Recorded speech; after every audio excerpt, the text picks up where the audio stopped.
Hey, Industrial Talk is brought to you by CAP Logistics. You want to minimize downtime? Absolutely.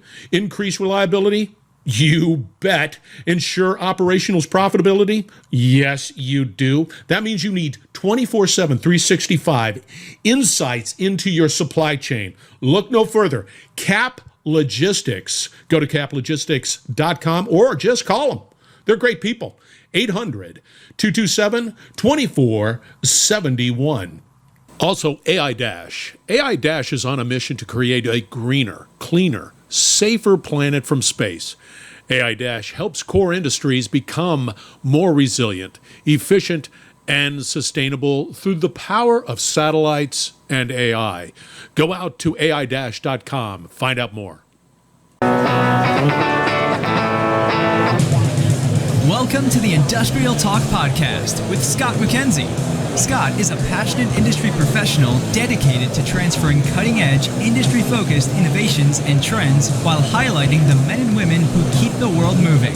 So put on your hard hat, grab your work boots, and let's go. All right, once again, welcome to Industrial Talk, the number one industrial-related podcast in the universe. It is backed up by data, Jim, so you don't even try to... Yeah, data's driving that one. It is a platform that celebrates industry professionals all around the world because you are bold, you're brave, you dare greatly, you're solving problems, you're innovating, and you are making the world a better place. It is an ever-expanding... I'm trying to get in all the words there, Jim. I love it. Tight, yeah. And you're not even reading this. No, I'm not. It's all off the top of my head. An ever-expanding industrial ecosystem of problem solvers. How about that one? That's a good fancy. one. That's fancy. All right, Deloitte is in the house. Jim is his name, Jim Thomson. And we're going to be talking about, of course, decarbonization as well as many other things. So let's get it. Okay, I reckon. There you go. I like it. Well, thanks. You know, I stayed at a Holiday Inn, so I feel like I can be a DJ too. Having a good conference? Yeah, it's good, Scott. I think the coolest thing after 2 years of looking at two-dimensional people through Zoom and all the other technologies, it's just amazing to be back here. I mean, this conference is always a highlight for the industry every year, and it's been tough the last couple of years. So it's just wonderful to have this many thousands of people together again. But, you know what's the interesting part? It didn't slow down the innovation. Not at all. Oh, everything's continued to move along. We just didn't have the, shaking of the hands. And, and it has been an incredible, even just looking at the last 2 years, everything around the decarbonization journey and new technologies, new solutions, government funding and grants that are going to help continue to kickstart things. It's a cool time to be involved in the power space for sure. I always think about this. Utilities will drive the adoption speed. They tend to be very pragmatic because they still have to say, I got to deliver power. It's got to be reliable. It's got to have all the components that I've been living in for the past 70, 90 years, right? Yep, for sure. But what I see out here are solutions that are just helping achieve, still maintaining reliability, still maintaining all of the things that are driving utilities, but doing it more efficiently, which is pretty doggone cool. Yeah, agreed. And I think, Scott, it's interesting because it's probably one of the only industries where they can't pick their target demographic and sell to a very small, narrow niche, right? You have to be supporting 100% of the customers in your territory. So the solutions they have to come up with need to be flexible to look at every residential customer class out there, to look at large-scale industrials, to look at small, medium businesses. And so it's amazing to look at all of the breadth of solutions that have to target those different demographics. So the question I would have is where do I start? I still have my obligation over here, but then I have people and companies say, this is it, decarbonization, this is be driven by Washington, D.C., but you got to do that, but you also got to do this, and you got to do that. And I know the utilities are saying, like, what? What money? Well, I get this rate case here. And that's the key thing. So when you look at now that we almost need a compact between regulators, utilities, the federal government, and customers, right? And everybody has to be part of this because you cannot do it if the regulators aren't going to be supportive, and they are supportive of doing this. But on the other side of the coin, they obviously have to look at how do they support the needs of residential customers in their service territory, keeping rates low. So on one hand, you need to invest a lot of capital. On the other hand, usually utilities get that relief through rate structures. Yeah. So does that mean rates go up? Hope not, because they're trying to keep rates down, right? So it's a fascinating equation right now in our industry. It's way above my pay grade because I'm telling you right now, the market becomes real chirpy in a negative way once somebody's saying, is that my power bill? What? And out. And that my power went out, and it just keeps on going. And you're pulling on that string. And with that, the risk is, if I'm screaming about the fact that you're not doing the job, then the utilities will do what they do, and they'll say, okay, I hear you. We're not going to proceed forward, which impacts a lot of the progress. Yep, 100%. And I think it's, when you look at everything going on, and we're all familiar, whether you call it global climate changes or future of energy or decarbonization or ESG, all of those related topics and buzzwords that weren't in our vernacular a few years ago, but they're all in all of our vernacular today. And you look at what all of the good, societal good that comes from the broad definition of ESG and everything, but all of this stuff is everybody is wanting to move very, very quickly, but you need to do it in a purposeful, rigorous manner and not go too far. You don't want to take the 2 steps forward and then realize next year, my gosh, we did that too fast. Now we have to go back 4 steps to start doing it a different way. And so it's so much dynamic change in our industry that, again, it's a fascinating time, but a lot of challenges, but tons of opportunities. You're spot on, and you're absolutely right. There still needs to be that pragmatic approach, because you don't want to go backwards. Right. You don't want to go backwards. And the balance that I see is there's a lot of solutions out here, and like I said, I can get confused easily. Where do I go? And each utility's different, This is a priority, that's not. But then you go to the next utility, right. Well, that's a priority, and this is not. So it's almost cafeteria-style solutions for each utility and where they're at. Yeah, which introduces, obviously, from a solution vendor, of which we have hundreds and hundreds here on this wonderful floor at the conference this year.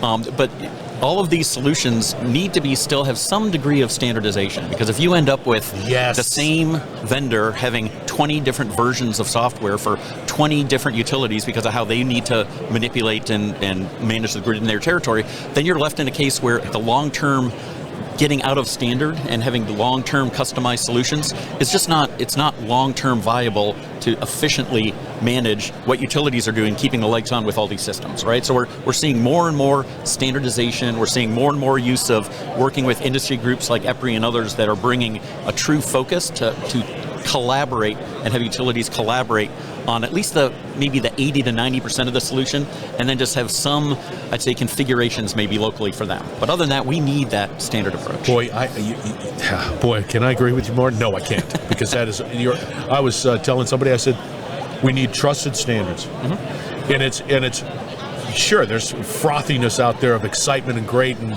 crackling of this, that, and the other thing of solutions. But to your point, standardizing allows us to scale it better, to have greater focus on what is truly needed. And Deloitte does a great job at sort of trying to create that clear vision. Yeah, and we definitely try, and we want to be part of it, as do most of the large integrators on the planet today, right? We all want to collaborate as much as we can to bring the right change for the world, right? It sounds, it's a little bit of the kumbaya stuff, but it's true. I mean, what we're facing on the planet is unlike anything, and if you look, what's it going to be like in 2035, 2040, 2050? The time for change is now, right? There's no choice in doing this. But we do have to make sure we do it, again, in a very responsible, pragmatic manner to make sure that things continue forward and we don't go off the tracks left or right. And I think... I love that. And our industry, Scott, this power industry and the utility industry is unique, again, because there's, for the most part, not a lot of competition in local geographies for the utility companies themselves, not retail energy providers, but for the utility companies. Right. So you are able to bring together at this conference all these utility companies sitting in sessions together and coming up with ideas together, working together. Mutual assistance programs, which are such a big part of our utility ecosystem, all of those are possible because of the collaboration in the industry. And that's why a conference like this is unlike other conferences. It's truly a collaborative event, and networking is just wonderful to be here. I love it, because I think that, everybody understands what happened with the pandemic and the problems and all that, but I think that it pushed people to collaborate more. Yep. I don't have all the answers. Yep. And I love the fact that you're talking about standardization and doing what is right and good. I just, that is a conversation. Now, one of the challenges that I see, and I think I want you to touch upon it, is a lot of these utilities are being driven, and they have to, it's going to happen. Let's just lay that out. You participate. You got to figure out how to play in it, but it's going to happen. And that is around decarbonization. What do we do? How do we progress? And how do we achieve what we need to achieve. Yeah, and I'd say, Scott, it's interesting because the decarbonization journey and renewable integration, that's not new for our industry, right? Utility companies have been doing that for a couple decades and have had plans to do that. This is I use the analogy shot in the arm, I guess. Different meaning these days with shots in the arm, but definitely shot in the arm. But it's definitely a time where we're able to look at now, how do we make sure we're coming together and again, working together for a better world long term. And I think that the solutions here around the conference, when I walk around and talk to solution providers and other integrators for that matter and everything, everyone has now a common journey that they're on. And everyone is focused on this. And the industry has, again, been doing this for decades. Gets a little bit of a bad rap, as we know, because people think, well, it's coal production. Well, no, that is some of it. That's the reality of what it's been. But there's already a systemic progress plan in place to get off that. It's just that we're looking at now pulling that end date in and planting that flag maybe somewhere between 2035, 2050, depending, what utility it is and what you might have in terms of geography, ways that you can help that'll be unique, and you might have hydro opportunities. But not all utilities have that, so they're going to be more in solar and with wind and areas like that. So it's an exciting journey, but it's a lot of work to be done. And by the way, it's not cheap. Right, so at the end of the day, that's that whole other conversation. At the end of the day, somebody's paying for this. See, and what's interesting, we start talking about EV. Okay, that's cool. Yep. And then all I can think of these heavy trucks, these boom trucks that go to respond. And I said, how do you electrify that truck? Yeah, and you do though. So fleet electrification for even all the way up to Class A vehicles and semis and everything, that's real. I know. That's happening, and it's moving. Obviously, the supply chain challenges these days make it a little bit tougher for some of the components that are required, some of the heavy metals that are in other parts of the world, the horrific stuff going on in Ukraine. I mean, we source a lot of raw materials from there, obviously components for renewables. So it's definitely a challenging time, but the industry's pushing forward, man. Everyone's in this together, and it's cool to see that our industry, everyone always comes together. Again, when you think of responding to storms and the way that utilities have their folks drive across the country and just help get the power back on, this is our industry. And so working together to solve a global situation, such as looking at climate change and everything and going all in on it, that's not new for utility companies. Utility companies have always done that. It's what makes the industry so great to work in. So a past life, I used to negotiate all the power purchase agreements, right? We were talking about that. And that's been going on for years. And even pushing the envelope, and we made mistakes, but trust me, we made mistakes. And they still exist today. But I'm a big fan of just moving forward. And if you have to fail, you fail quickly, and then you adjust and you move forward, and you just keep on moving forward because that's the only way. And a lot of these companies, the challenge I always see is how do you? I mean, Deloitte, you, and others are. There's a velocity with this innovation. There's a velocity with this a movement, but I'm still sort of old school, and I'm going to sort of take my time. And so, there's this timing issue. Like you're blazing the trail out here, but you see where I'm at? I'm right here. Yep. And that's reality, right? And then but again, I think the key difference now is there will be some things in the past, even 20 years ago when EVs started to come out, when we had gas prices going up.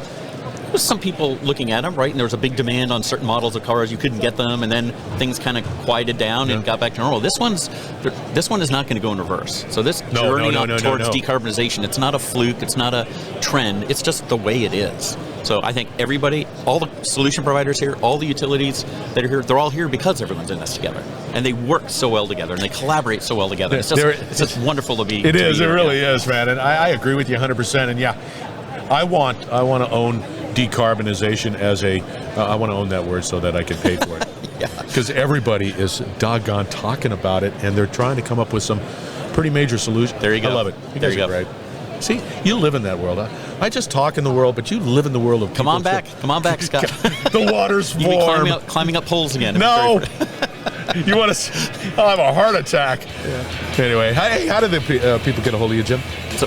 So easiest way is through, if you go to Deloitte.com, that's the easiest way to reach me. And there's an industry tab there. Go under energy and look under power and utilities, and there's my smiling face.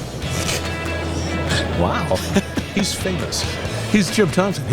He's with Deloitte. That was a great conversation, my Thanks, friend. Scott. Thank you very much for Enjoyed it, being man. on. Enjoyed it. It's Always pretty enjoy damn it. Thanks so much. Very cool. All right, listeners, we're going to have all the contact information for Jim and Deloitte out on industrialtalk.com. Thank you very much for joining. Once again, we're broadcasting from Distributech 22, Dallas, Texas is the location.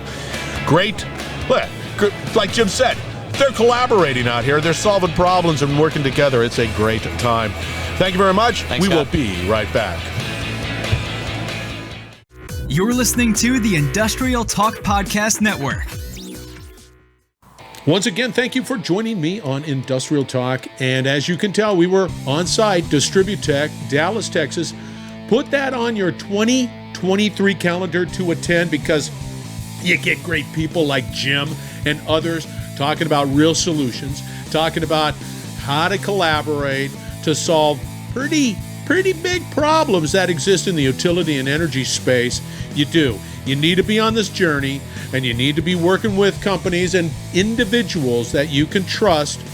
Jim, without a doubt. Thank you, Jim, for being on Industrial Talk, sharing your wisdom with the best listeners, and I mean the best listeners in the universe. It's all backed up by data. All right, go out to industrialtalk.com. We are building a platform that is, one, entertaining, hopefully, and two, that provides the education you need in this massive, in this fast-paced industrial world. Go out to Industrial Talk, get involved, be a part of the solution, be a part of the community or the ecosystem, because I got to throw that in there. All right, be bold, be brave, dare greatly, as I always say. Hang out with people like Jim, and you are going to change the world. Industry does that. Thank you very much for what you're doing. Thank you that we can celebrate you on Industrial Talk. We're going to have another great conversation coming from Distributech shortly, so stay tuned.